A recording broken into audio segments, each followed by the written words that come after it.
Bem-vindos ao podcast da Igreja da Família em Orlando. Nós te entregamos sempre um conteúdo inspirador para o seu crescimento espiritual. Olá, sejam todos bem-vindos ao podcast da Igreja da Família. Hoje eu tenho a alegria de passar um tempo e conversar com o pastor Assir Júnior.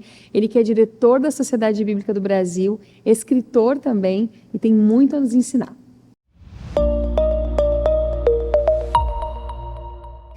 Pastor, obrigado pela tua presença aqui no nosso podcast. É uma alegria te receber. Tu que tem uma história linda aí para contar para a gente quer conhecer um pouquinho da tua trajetória e de como esse amor pela Bíblia surgiu na tua vida. Eu sei que é desde criança, né? Sim. Olá, Mariana. Olá a todos. Que Deus abençoe você. Obrigado aí por estar nos assistindo. É um prazer estar aqui compartilhando um pouco mais sobre da minha história, mas também da história da Bíblia, que é uma história que eu sou apaixonado e sei que quando a gente conhece, a gente é impactado por ela. Pastor, tu é filho de pastor e filho de missionário. Então, essa caminhada cristã é desde sempre na tua vida, né? Mas como que o amor pela Bíblia surgiu de verdade? Muito bem, eu nasci, meu pai já era pastor, então eu cresci ouvindo meu pai pregar e admirava muito a pregação do meu pai. E aí eu queria ser como ele. Esse foi o desejo, eu queria pregar como ele, ser como ele, conhecer a Bíblia como ele. E aí foi natural. Eu lembro que desde criança, quando eu tinha lá meus 5, 6 anos, eu, por exemplo, ouvia por rádio as pregações do Jim Swaggart, que me impactavam o Brasil na década de 80, quando eu era criança. Então, ouvindo meu pai, ouvindo outras pessoas, eu comecei a ter um interesse. E aí eu fui pregar pela primeira vez com 7 anos de idade. 7 anos de idade? Isso foi um culto? Num culto, a igreja que eu frequentava às vezes fazia isso, né? Vai ter um culto das crianças, e daí eu fui pregar. Mas era um culto com adultos presentes. Eu lembro até hoje que eu preguei Mateus capítulo 7. Então, foi um momento especial, foi um momento que marcou. Depois disso, na adolescência ali, com 12, 13 para 14 anos, eu pregava em dupla com um amigo, né? Nós Como dois. Que é isso? Eu nunca vi pregação em Pois dupla. Às vezes eu prego com a minha esposa também, em dupla. E vamos até pregar daqui um tempo no Brasil. Mas a gente pega um texto, alguém começa lendo, depois fala um pouco, e aí passa para o outro, fala alguns 4, 5 minutos, passa para o outro dá sequência, né? Hoje a gente tem sermão, né? Tem um esboço do sermão, mas naquela época eu nem tinha ideia muito do que era isso. Então vai falando cada um pouquinho, e foi uma experiência muito legal. Depois eu fui mais para a área da música, né, tocando na igreja, mas assim, logo que casei, eu casei cedo, com 19 anos, eu já sabia dessa chamada ministerial, né? Tive o apoio da minha esposa também nesse sentido de falar, não, é esse o caminho mesmo. Então aos poucos fui deixando ali o violão que eu tocava e fui partindo para a pregação, para o estudo. Então foi em todo o tempo da minha vida eu queria conhecer mais a Deus e queria conhecer mais a Bíblia, né?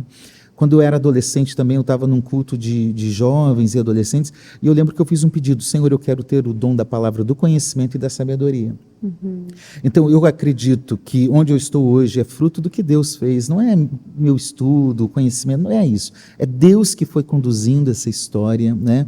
E tudo volta para Ele, é para a glória dEle.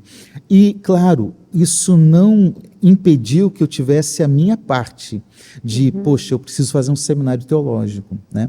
A igreja que eu frequentava na infância, ela não era contra fazer teologia, mas também não era nada assim, vai lá, não incentivava. Então eu fui fazer esse seminário de teologia e, claro, ali foi um tempo de crescimento. E bem no período, quando eu estava do segundo para o terceiro ano, surgiu a oportunidade de eu entrar na organização que eu trabalho hoje desde 2004, que é a Sociedade Bíblica do Brasil. Estava em Curitiba já há um tempo desempregado e mandava currículo e orava e falava, Deus, vai dar certo, né? Chegava a ser chamado para entrevistas. Teve uma ocasião que uma outra editora me chamou e falou, não, você vai ser contratado, tá? Mas passou a semana e eu não fui, e depois eu descobri que aquela pessoa que me entrevistou saiu da empresa.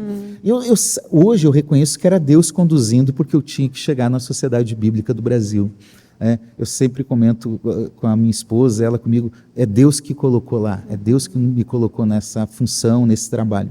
Então, em 2004, eu entrei na Sociedade Bíblica e aí aumentou ainda mais minha paixão pela Bíblia. Meu mundo passou a ser Bíblia, final de semana igreja e semana na Sociedade Bíblica, vendendo, atendendo igrejas, visitando igrejas.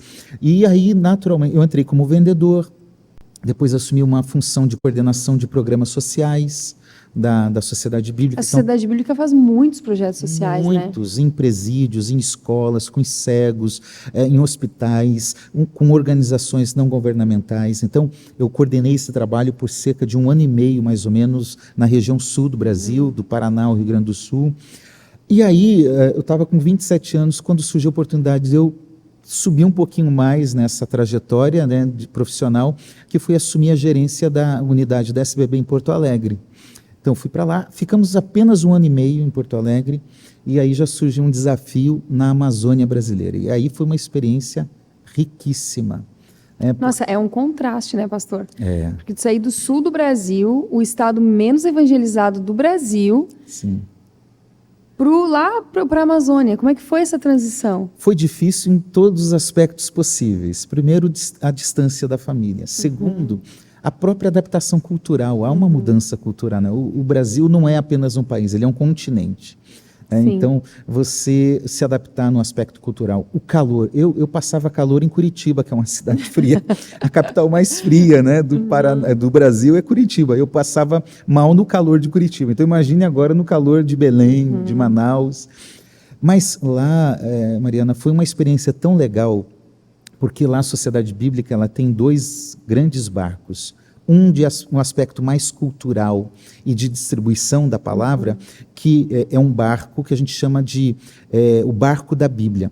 Então, esse barco ele faz trajetos de 2 a 3 meses, ele vai parando por pequenas cidades da Amazônia, cidades ribeirinhas, e às vezes a gente abria o barco 6 horas da manhã e fechava 11 horas da noite, com fila, para as pessoas visitarem o museu e comprarem literatura também. Uau. Porque tem cidades que não têm uma livraria, que não têm acesso à Bíblia, né? Então, isso era um grande diferencial quando esse barco chegava nas cidades. E o outro era um barco hospital, com laboratório, com consultório dentário, com farmácia. Então, nós tínhamos parceiros, voluntários e também uma ação de levar a palavra, os valores bíblicos para as comunidades. Foi uma experiência muito grande, nós ficamos lá quase 5 anos. E depois, em 2013, fui para o Rio de Janeiro, onde estou agora, nesse trabalho de coordenação do trabalho bíblico naquela área. E tudo sempre com a família junto.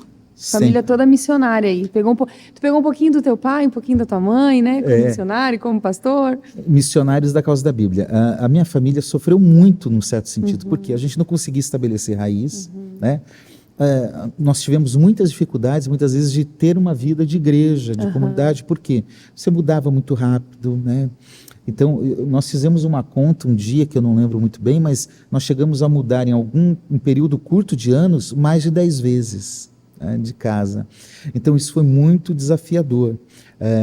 Mas também, claro, trouxe recompensa. Nós sabemos que tudo que fizemos, que eu não fiz sozinho, a esposa, os filhos participam dessa missão, foi semeando no reino de Deus, semeando na causa da Bíblia, vendo pessoas recebendo a Bíblia. E assim, muitas das minhas atividades, a minha família está envolvida, né? Eu prego, a minha esposa canta, às vezes ora, às vezes aconselha. Eu lembro que nas viagens do barco da Bíblia, meu filho, o mais velho, tem 23 anos hoje, ele ia trabalhar como voluntário, carregava caixa, e ajudava e se envolvia.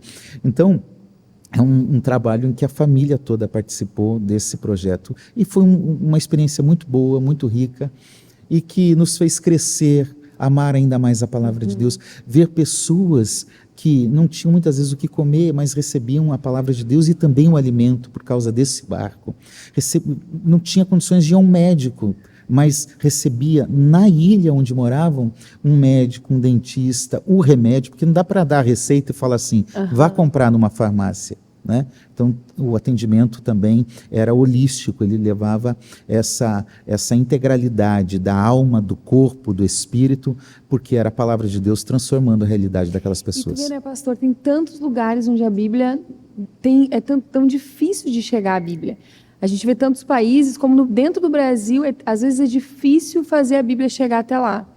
E, ao mesmo tempo, a gente vê aí um monte de cristãos com a Bíblia em casa, uma coleção de Bíblias em casa, e não leem a Bíblia. Uma vez eu estava conversando aqui no podcast com a Edmeia Williams, a missionária, e eu perguntei para ela, quando é que tu vai escrever o teu livro? Ela falou assim, ela é muito engraçada, né? Ela falou assim, eu não vou escrever livro. Os cristãos não leem nem a Bíblia. Vão querer ler mais um livro? Ela disse, eles têm que ler a Bíblia. E eu nunca mais me esqueci daquilo. E aí, ouvindo também as tuas palavras no culto de hoje, falando sobre esse distanciamento dos próprios cristãos em relação à Bíblia. É muito triste isso, né? A gente ter acesso a tudo o tempo inteiro e justamente esquecer da própria palavra de Deus. O Brasil hoje é um dos países de maior referência no trabalho bíblico, né? Nós temos muitas organizações no Brasil que trabalham com a Bíblia. Nós temos a Sociedade Bíblica do Brasil, que é uma das principais entre as mais de 140 sociedades que existem no mundo. Mas ainda assim, Mariana, existem casas nas grandes cidades que não têm uma Bíblia. Acredite nisso. Tem casa de pessoas que moram em São Paulo, Rio, Curitiba, BH, que não tem uma Bíblia. Vocês têm essa estatística, então? Nós não temos uma estatística, mas no dia a dia, quando a gente chega para realizar esse trabalho, que a gente chama de Programa Bíblico de Impacto Social, a gente percebe isso. As pessoas, é a minha primeira Bíblia. É uma loucura pensar isso, né? Eu, por exemplo, tenho umas 30 Bíblias em casa. É isso aí. A maioria dos cristãos tem assim. Então, não é só lá nos lugares mais distantes, é nas próprias grandes cidades, né? Agora, a gente até imagina que exista isso, e esse é um desafio que nós temos que superar ele e levar a Bíblia a todas as pessoas. Porém, o que você comentou é muito importante. Hoje há o grande desafio de levar a Bíblia às pessoas que estão dentro das igrejas. Porque, graças a Deus, a fé cristã, evangélica, ela cresceu, muita gente foi para a igreja, muita gente hoje se declara evangélico. Mas eu creio que muitos se declaram apenas no aspecto nominal, porque não há um compromisso, nem com as grandes doutrinas da fé cristã evangélica protestante, e nem mesmo com a palavra de Deus. Nós hoje nos referimos ao seguinte, a um analfabetismo bíblico. As pessoas não conseguem ler a Bíblia, não leem a Bíblia. Para você ter uma ideia, os aplicativos que colocam traduções da Bíblia de forma gratuita para as pessoas, hoje, além de ter a ordem canônica, Gênesis, Êxodo, Levítico, nós temos que colocar em ordem alfabética, porque as pessoas não conseguem encontrar um livro da Bíblia. As pessoas não conseguem descobrir qual livro é do Antigo ou do Novo Testamento. Eu comentei quando preguei, uma pesquisa realizada nos Estados Unidos constatou que apenas uma de cada 5 pessoas que frequentam uma igreja leem a Bíblia regularmente. Então, aí você vê o senso comum, as pessoas dizem, está escrito na Bíblia, coisa que não está escrito na Bíblia, né? Eu me lembro muito, pastor, da minha adolescência, eu vivi na igreja tinha mais a ideia do fogo, do avivamento, era um culto de 3 horas, com 2 horas e meia de louvor e música e 20 minutos de Bíblia, né? E eu me lembro de falar coisas a vida inteira que eu ouvi da liderança, dos pastores da igreja.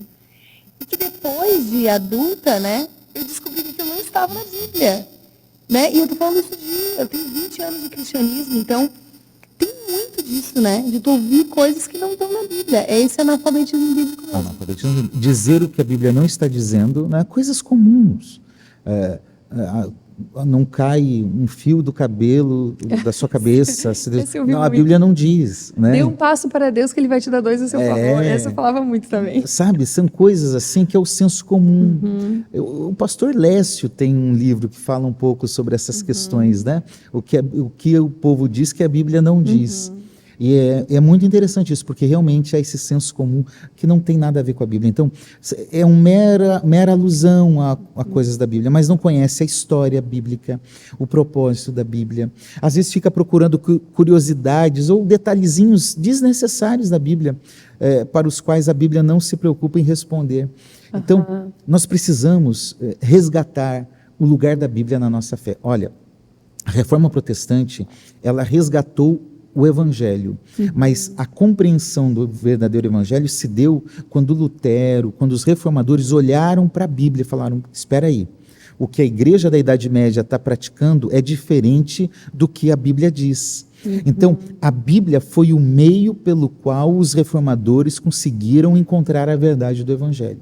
E lá na Reforma, nos anos que sucederam a Reforma, houve uma ação de Lutero, de Calvino, de Zwinglio, na Inglaterra, dos movimentos de reforma, de centralizar a Bíblia na igreja e na vida. A Bíblia se tornou um paradigma pessoal e eclesial. Tudo tinha a ver com a Bíblia. Por isso que a cultura ocidental ela é bem influenciada pela Escritura, nome de cidades, costumes, valores, mas também o culto. O culto no período da Reforma era, nós lemos a Bíblia, nós cantamos o que a Bíblia diz, nós pregamos a Bíblia, nós testemunhamos sobre o Jesus da Bíblia. Então, a Bíblia estava no centro. Igrejas mais históricas, por exemplo, mantêm na sua liturgia cerca de 3, às vezes 4 leituras durante a cerimônia, durante o culto. Porém, eu já fui em cultos que a Bíblia não foi lida uma única vez. É incompreensível, eu não consigo entender como isso, né? Não dá. Por quê? E aí eu faço essa comparação. As pessoas hoje procuram a igreja para entretenimento. E não para conhecimento. Então e virou a lógica de mercado. Então, qual a igreja que me dá mais benefícios? Qual a igreja que oferece mais aquilo que satisfaz os meus desejos pessoais? Quase como um clube social. Quase como um clube social. Qual igreja me dá mais status? Qual igreja é melhor para isso ou para aquilo? Eu não estou dizendo que isso seja ruim. Nós analisamos, olha, aqui tem uma boa estrutura, aqui tem isso, aqui tem uma boa escola bíblica, tudo isso faz parte. Mas alguém já tem falado, né? Antigamente a gente dizia, procure uma igreja próxima da sua casa. Hoje, procure uma igreja próxima da sua Bíblia. É verdade. Porque, infelizmente, com tristeza no coração, nem toda igreja que se diz evangélica está com fidelidade à leitura, à vivência, à pregação do Evangelho. Então, nós precisamos resgatar a leitura bíblica no culto, a leitura bíblica na pregação de uma forma mais intensa, mais expositiva.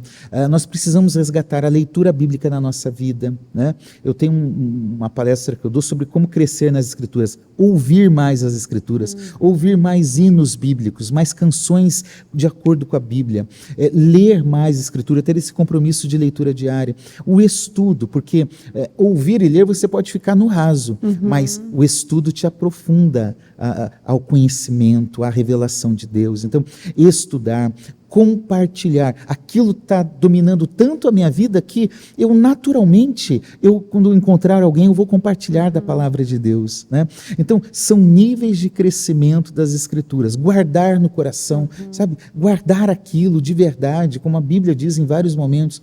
Então, nós precisamos crescer nesse engajamento bíblico.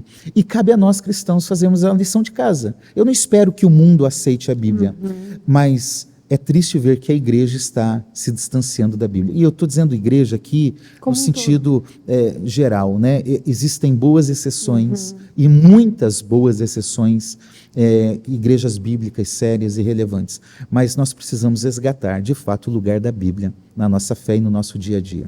Pastor, tu falou uma coisa que eu achei muito interessante. Tu disse que a gente precisa ter não só apenas ler a Bíblia, ouvir a Bíblia, mas ter um estudo profundo da Bíblia. Eu lembro que quando eu era adolescente ainda, logo que meu irmão começou a fazer teologia, ele que começou a fazer teologia, depois meu outro irmão fez, depois meu marido fez, e aí eu sentava nas rodas em casa, sabe, na casa da minha mãe, estavam meus irmãos, meu marido ali, e eles com aqueles assuntos profundos e debates super teológicos, eu dizia, gente, eu não sei disso, eu não sei nada disso, eu não entendo nada dessas coisas, e daí eles diziam, porque Calvino e fulano de tal, e o pensador tal, não sei o quê, e eu ficava encantada, eu dizia, meu Deus, eu preciso saber dessas coisas também. E aí eu lembro que eu ouvi muitas vezes as pessoas dizendo, cuidado, a teologia esfria a fé.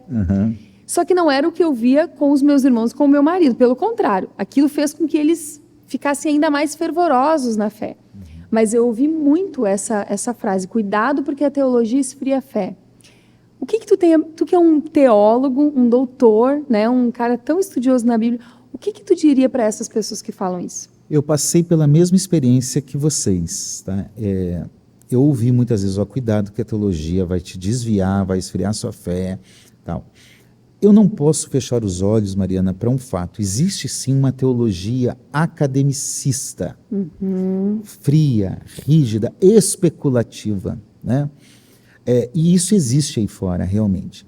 Mas eu vou te dizer, a teologia feita de forma séria, de forma bíblica, com gente correta, ela vai te aproximar de Deus, ela vai te fazer amar mais a Jesus, amar mais o Evangelho, querer conhecer mais a Deus, ela vai te fazer orar mais. Essa é a verdade de quem realmente se aproxima, né?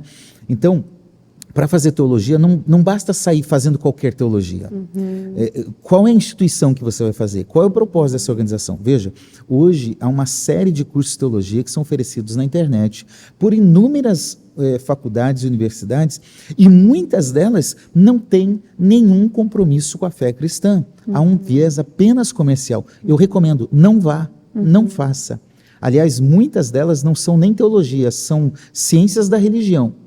Olha, então existe uma diferença entre teologia e ciência da religião. Explica pra gente, pastor. Totalmente diferente. A teologia analisa a revelação de Deus na fé cristã.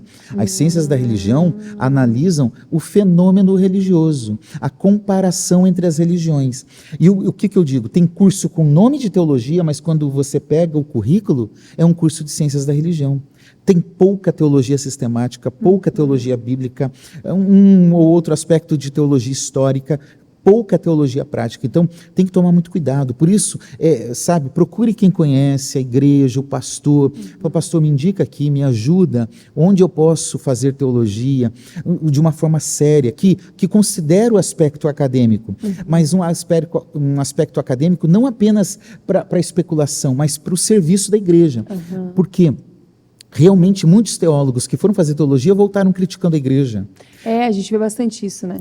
Sentavam, em vez de ouvir a pregação com o coração aberto, já era uma análise da homilética do pastor, né? E todo teólogo corre esse risco, né? Nós temos que nos regrar nisso, porque quando eu estou no culto, eu não estou para fazer uma análise homilética da pregação, eu estou ali para ouvir o que Deus tem a falar comigo por meio da pregação. Então, existe sim um viés teológico que pode distanciar, então tem que tomar muito cuidado nesse sentido, mas quem faz uma teologia boa vai se tornar um cristão melhor, um pregador melhor, uma pessoa melhor na sociedade. Adorei, já estou aprendendo bastante coisa aqui. Pastor, vamos falar um pouquinho sobre a Sociedade Bíblica do Brasil, na qual tu é diretor, né, regional. E eu estava lendo em casa que a Bíblia ela chegou no Brasil em 1800 e alguma coisa. Então, é muito recente. Se a gente for pensar que são 2000 anos de história de cristianismo, são 200 anos pouco mais de 200 anos que a Bíblia está no Brasil. Eu queria que tu falasse um pouquinho sobre a ação da Sociedade Bíblica do Brasil aqui, né, com as igrejas brasileiras, e o que essa organização faz de fato. Bom, vamos lá. Primeiro, eu tenho que voltar um pouquinho na história. A Sociedade Bíblica, ela é um movimento mundial, né? Ela está presente em mais de 200 países, ela está mais presente do que a ONU em muitos países. Que orgulho, né? É algo muito legal. No Brasil, por mais de 300 anos, o Brasil foi proibido de ler a Bíblia e de distribuir a Bíblia, e de publicar a Bíblia. Na verdade, qualquer livro era proibido de ser publicado no Brasil colônia. E apenas com a abertura dos portos às nações amigas, em 1808 para 1809, né, com a chegada da coroa portuguesa, é que essa realidade começou a mudar justamente pela influência de um país protestante, que era a Inglaterra. A Inglaterra deu proteção à coroa portuguesa até o Brasil, então ali se abriu para alguns protestantes, se tolerou o culto protestante e a leitura da Bíblia. Já na Constituição de 1824, deu permissão de culto para luteranos que vinham da Alemanha ou de outras regiões e para os anglicanos. E ali, então, começa, de fato, ter uma permissão. Nesse período, duas sociedades bíblicas que já existiam, Sociedade Bíblica Britânica Estrangeira, com sede em Londres, e a Sociedade Bíblica Americana. Essas duas sociedades bíblicas contribuíram de forma significativa com o trabalho bíblico no Brasil. Elas começaram a mandar Bíblias por meio de comerciantes, de diplomatas, de capitães de navio. Muitos chegavam, Mariana, e deixavam uma caixa de Bíblia aberta no porto, no cais. As pessoas iam lá, pegavam a Bíblia. E junto começou a vir gente para visitar o Brasil, e os metodistas inicialmente, depois os congregacionais, depois os presbiterianos, depois os batistas e os episcopais, durante um período de 40, 50 anos, começaram a ir para o Brasil e começaram a andar pelo nosso país, distribuindo a Bíblia. Então, a Bíblia era um livro desconhecido como um objeto físico. Se conhecia algumas histórias que os padres jesuítas faziam por teatro, por história, pelo sermão, mas a Bíblia em si não, a Bíblia era um livro desconhecido. Então, quando a Bíblia chegou no país, no início do século XIX, todo mundo queria ter a Bíblia, né? Houve uma reação, claro, contra isso, mas a Bíblia foi se espalhando. Tem relatos de historiadores da Igreja Protestante no Brasil que diz assim: por mais de 40 anos, onde às vezes não existia nenhuma igreja, a Bíblia já tinha chegado, pessoas já tinham se convertido e já faziam um culto de acordo com a Bíblia, mesmo sem entender muito bem. Quando um missionário chegou nessa cidade, já tinha lá um grupo cristão formado para implantar uma igreja, né? Muitos colportores, vendedores ambulantes de porta em porta viajaram o Brasil, vendendo quando não era possível vender, trocando quando não era possível trocar, dando a Bíblia para as pessoas. E isso foi em todo o século XIX. E o trabalho dessas duas sociedades bíblicas de apoio, de envio, foi até 1948, quando eles chegaram e falaram para os brasileiros: agora vocês vão dar continuidade ao trabalho. E aí, então, a Sociedade Bíblica do Brasil foi criada em 1948, no templo da Primeira Igreja Batista, no Rio de Janeiro. E desde então, nesse período, estamos celebrando 75 anos de existência agora. A Sociedade Bíblica já tem enviado Bíblias para mais de 100 países do mundo. Hoje, a nossa gráfica produz Bíblia para a maioria dos países da América Latina e da África e outros países de outras regiões, né? Então, é um trabalho impactante de produzir, de publicar, de traduzir, de revisar traduções, de apoiar projetos de traduções para línguas indígenas, línguas minoritárias. Então, o trabalho da Sociedade Bíblica é amplo. Os trabalhos com pessoas em vulnerabilidade social. Por ano, cerca de 800 mil a 1 milhão de pessoas recebem uma parte ou uma Bíblia gratuitamente. Por mais de 800 convênios que nós temos com diversas organizações. Então, é um trabalho que tem trazido de fato o impacto de serviço à igreja e de tornar a Bíblia relevante na vida das pessoas. Pastor, tu falou ali sobre as traduções da Bíblia. Existe muita diferença em tradução da Bíblia, né? Tipo assim, a nova versão internacional, nova tradução na linguagem de hoje, Almeida e atualizada. Qual seria a dica que você dá para aquelas pessoas que estão nos assistindo agora em qualquer plataforma e ou nos ouvindo? Eu quero começar a ler a Bíblia. Não tenho conhecimento histórico, teológico, a pessoa é uma iniciante. Qual seria a linguagem bíblica que tu indicaria? Vamos lá. Quando alguém pergunta qual a melhor tradução da Bíblia, a gente fala assim: para quem, por quê, qual o propósito, né? Então, uma pessoa que vai começar a ler a Bíblia, eu indico a nova tradução na linguagem de hoje. Uma pessoa, às vezes, até com mais dificuldade de leitura, nova tradução na linguagem de hoje. Uma pessoa que já tem facilidade, já lê muito, já conhece, eu indico a nova Almeida atualizada. Essas duas traduções, elas são bem importantes, porque a nova tradução na linguagem de hoje, ela usa um princípio de equivalência dinâmica. Então, ela tira as palavras difíceis e coloca sinônimos que nós compreendemos na língua portuguesa, e facilita a leitura, facilita a compreensão, ela é fluente, né? Ela não segue uma estrutura formal dos textos nas línguas originais, mas ela é fiel às línguas originais. Isso é mais importante, porque claro, não pode fugir do... Vamos usar um exemplo. Quando eu estou falando assim, good morning, eu estou fazendo uma tradução formal ou dinâmica? A formal mantém a estrutura gramatical, a dinâmica traduz a ideia. Então, good morning é formal ou dinâmico? Se fosse formal, eu estaria falando boa manhã, palavra por palavra. Mas eu sei que good morning não é isso, é bom dia. Então, é uma tradução dinâmica. Tá? A NTLH é exatamente isso. Ela vai facilitar de uma forma dinâmica a leitura de qualquer pessoa da Bíblia. Quer uma leitura de um texto um pouquinho mais estruturado, no sentido de tentar seguir o mais próximo possível a estrutura gramatical, literária do texto grego e hebraico? Então eu recomendo a Nova Almeida atualizada. É o texto que hoje eu prego, é o texto que eu recomendo a quem quer fazer uma leitura mais avançada da Bíblia. E é claro, aqui é um texto mais exegético, vai para a Revista Atualizada. Tá? Aqui é um texto mais clássico, vai para a Revista e Corrigida. A melhor tradução, Mariana, é a tradução do coração. É aquela que eu aprendi, que eu vi na infância, que fez parte da minha história e que eu estou acostumado. Essa é a melhor tradução sempre. Eu estou feliz porque eu tenho todas essas em casa. Eu tenho coleção de Bíblia. Eu sou viciada em Bíblia. Eu vejo uma Bíblia, compro. Eu uso sempre a mesma Bíblia. Sim. Há muitos anos, que é uma Bíblia inglês-português. Ela está toda rabiscada, meio rasgada. Eu uso ela há muitos anos. Mas eu acabo sempre comprando Bíblia. E aí eu sempre digo que o melhor presente que alguém pode dar para outra pessoa é uma Bíblia. Uma vez eu fui ministrar numa igreja e perguntei, tinha umas 300 mulheres, eu acho, era um culto de mulheres, e eu perguntei, alguém aqui não tem Bíblia? Pastor, eu acho que umas 30 levantaram a mão que não tinha Bíblia. Deus. Falei, como assim? Falei para o pastor, tu está encarregado, a pastora da igreja, falei, tu está encarregada de arrumar a Bíblia para toda essa mulher aí, vamos investir em Bíblia. Mas eu queria, antes da gente encerrar, mostrar esse livro aqui, Bíblia, a Palavra de Deus na História, que é o teu livro mais recente, né, pastor? Sim. Queria que tu falasse um pouquinho dele aqui antes da gente encerrar, porque eu estou curiosa para ler.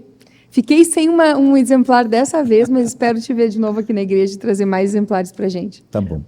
Bom, esse livro fez parte de uma trajetória de um estudo de doutorado, né? Então, é uma pesquisa de 4 anos que tem aí, uma referência bibliográfica extensa, né?